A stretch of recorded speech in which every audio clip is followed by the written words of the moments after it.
In our last two sessions, we read a letter from a woman who expressed a dislike for being around self-centered people, like her sister-in-law. I helped her see that these people were just responding to a lack of real love, and that her intolerance of them was just as selfish as their behavior.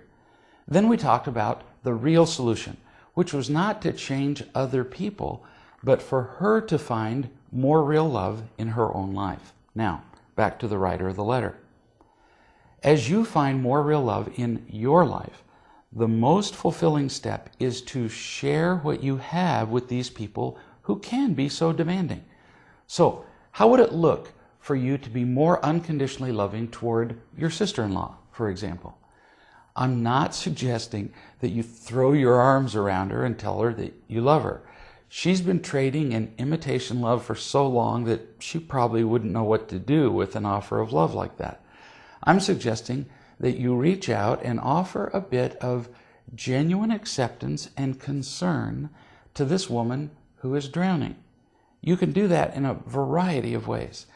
And as I discuss some of them, remember that you're not obligated to give her all the love and attention she needs, only what you're able and willing to give. Just because she has emotional needs as big as the Grand Canyon doesn't obligate you to fill them.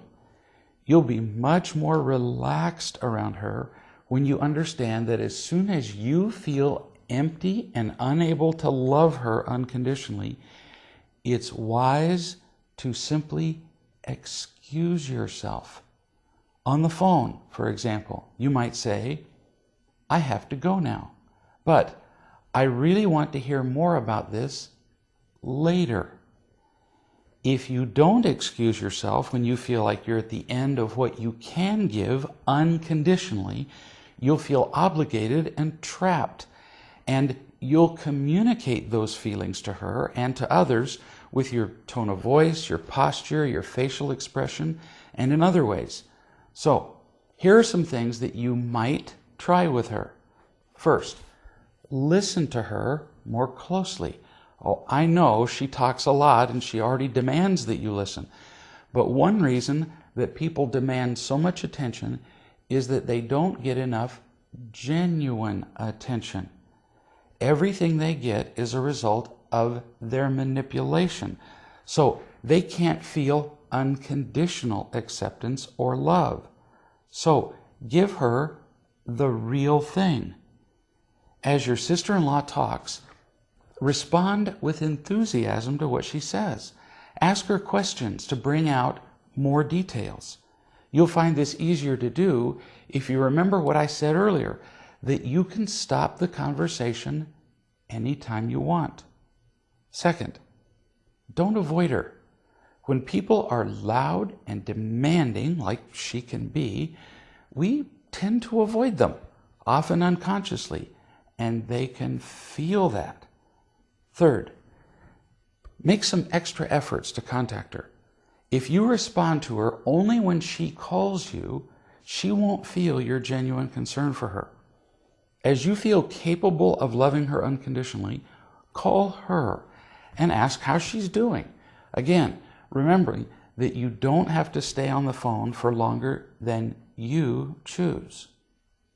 Fourth, try some just random acts of kindness. Occasionally send her a card or a thoughtful email. You know her, so you know what she'd like. Loving people is a decision. As you make a decision to care about your sister-in-law instead of resenting her for being empty and unable to care about you, you'll experience a growth and a peace within yourself. As you persist in loving her and other people, you'll also begin to see a change in their behavior. When people feel loved, they lose their need for getting and protecting behaviors, just one of which is being demanding and selfish. You'll see that it really is all about real love.